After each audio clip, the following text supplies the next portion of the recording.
Hey there, Sagittarius. Welcome to your reading for the week of January 17th. This is part 1. There will be but let's see what is going on for you at this time. You have this beaver spirit, it says work, and you have the Three of Pentacles as well, which is definitely a card of hard work, because the Three of Pentacles is, well, it's actually a card of quality work. It's a card of, just say the least. You know, there's just like a strange energy going around, and yours definitely fits into that. Actually, yours is pretty good compared to, which, you know, the weird thing is this week, pretty much everyone has had something about like putting in like real solid work into whatever it is you're working. We can see on the Three of Pentacles that there's a lady and she has a plan right here, and he has followed the plan to build these three pentacles that are up above him.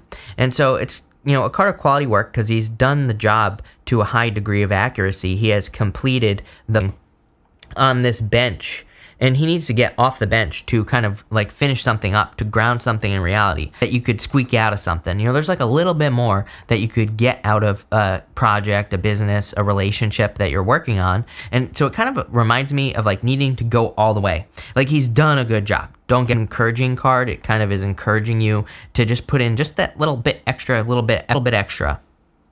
Could be a good idea. It's also a card of playfulness as well. Again, I always say polka dot. She has polka dots on her cloak, and polka dots in the tarot represent needing to have more fun, needing to cups. Three of Cups could say that maybe getting another person's perspective, which Three of Pentacles also says. You know, there are two people, same thing over and over and over again. So it's like we can't, you know, we can't see something that might be right, or we can't see. He can really take it to the next level.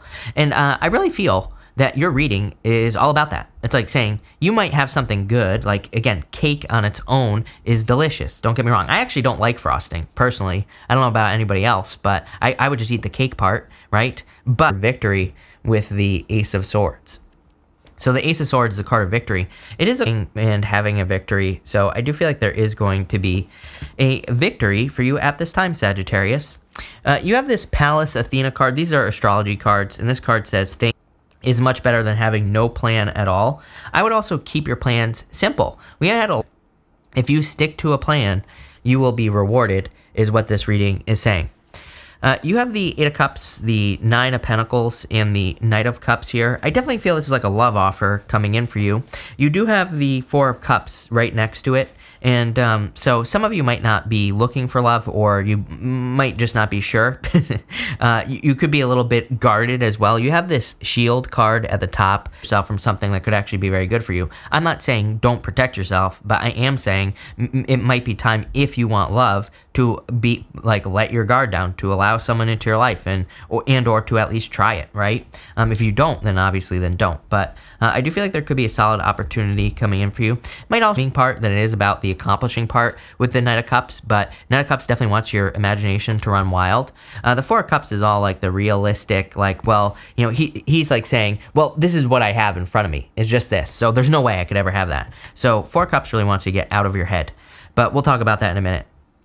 You do have the Eight of Cups. The Eight of Cups could be, you know, you have the Three of Pentacles to the Eight of Cups. So this to me could say that you are walking away from something that you built up. You are walking away from something that you did put a lot of time, effort, and energy into. And I feel like this is saying, like, maybe, but it's like part of the fun in life is building something. You know, it's crazy. I watched this crazy TV show on Discovery. It's like Alaska, the Last Frontier, and there's this crazy guy on the show, Otto. He's the best. And he was talking about his house in this one episode I was watching last night, actually. And it was kind of funny because he said that he's been building the house for like 25 years or something. Like the house still isn't finished. And I'm like, isn't that interesting? It's like, you know, the building process is like actually more fun than the finishing part of it. You know, it's like, especially for him on the show. But it's kind of popping into my head for you right here, Sagittarius. It's like maybe you're realizing that the process is actually more fun than the finished product, Three of Pentacles, right?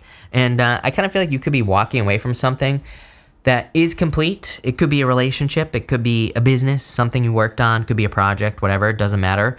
But look at this. You have the Queen of Pentacles right next to the Eight of Cups. The Queen of Pentacles is a card of resourcefulness. She's focused on the pentacle. She's not focused on the rabbit. We'll talk about this in a second. But it's kind of interesting because I see this as you being more focused on the process, right?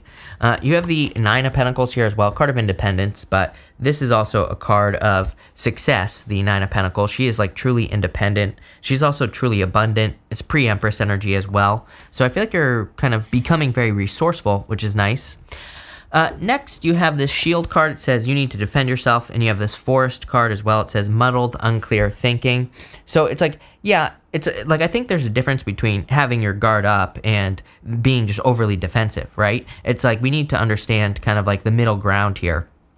It's kind of funny because over like I usually don't pay attention to the comments and things like that, and I think I'm not asking for people to defend me here or anything like that. I think people think when I say something about the comments that I'm upset about it. I'm not upset about it. I'm just saying I pay attention to the comments, and that people have said some things over the past couple weeks that I find very interesting. You know, people have been saying things like I'll say something like "There's no need to defend yourself," and I get these like long ass messages about how they need to protect themselves, how they need to defend themselves, how fearful they are, and all this other stuff. So it's like interesting to me to look at the energy that is like collectively going on, especially like when all of a sudden I get these like, you know, messages and things like that. But it's like, I'm not saying don't defend yourself when I say these things. I'm saying that we need to like, yeah, okay, we need to protect ourselves, but we don't need to be, you know, paranoid freaks about it, right? And that's kind of what I feel like this is saying. It's like saying, yeah, maybe you've been hurt in relationships and you've experienced these difficulties in business or in your finances, but that doesn't mean you should completely shy away from these things. I always tell people, again, every single time, when they say, well, I can't open up to relationships because I've been hurt in the past. I'm like, well, okay, great. You're allowing a past person to control your future. Now, they're living in your head rent-free. They are controlling your life because of that. And it's like, yeah, I understand that people, you know, experience multiple bad relationships in a row and all this other stuff, but it's like maybe it's time to pick different people. Maybe it's time to tell a different story as well, which I think is more important than anything. I don't think it has to do so much with external things, right? And I'm not saying we should blame ourselves, right? But what I am saying is, like, I think we should be telling a different story. I think we, you know, if we get into a habit of picking people who are cheaters, it's like maybe we need to start, you know, scripting in our heads differently. Maybe we say things to ourselves that invite these people in.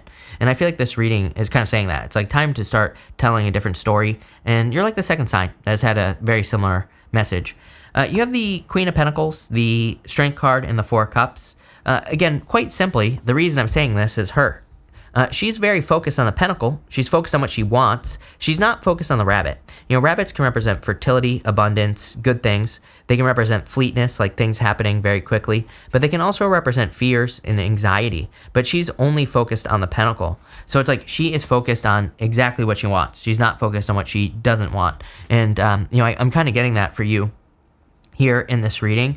You also have the Strength card, which is like taming your inner beast. You know, the Strength card, she is taming her inner demons with that lion there. The lion could represent demons, could represent, you know, just negative thoughts that she has, could represent anything. And this is like a daily practice. This is something that she has to do every single day, but if she does it, she becomes strong. That is the whole point, right? So that's what I'd be doing there. Four of Cups is, again, all the disappointments that you've experienced in the past. It's also like, you know, I feel a lot of people have had the Four of Cups this week. Like I said, weird week. The energy definitely is weird this week, for sure. But a lot of people have had the Four Cups. It's like the Four Cups, sometimes I think we can think of something. He's dreaming of that cup that is reaching out of the clouds. That could be something he's trying to manifest. But he's got those three cups in front of him. That cup reaching out of the clouds might be in his imagination. He might just be thinking of that cup. It might not actually exist. And that's how I feel for you here. It's almost like you're dreaming of something else that you desire to have in your life. But it's like you have to work with what you got, with those three cups that are in front of you. And it's kind of like, I think sometimes that can be hard to do. It's like if what's in front of us doesn't look like what we want, it's like how the hell do I turn, you know, this pile of coal into a diamond? You know, that's what I feel like you're asking with that that Four of Cups. I don't really have a good answer. I would say dream big with that Knight of Cups. I would also say that we'll find out in part 2. So part 2 will be linked up down below in the description, or not the description, the comments, the top pinned comment. So definitely check out part 2. But that's that. Sag, looks good so far. I kind of do like where it's going, though. Again, I think you have a better plan at the very least. So thank you for being here. Really appreciate it. And definitely enjoy your week.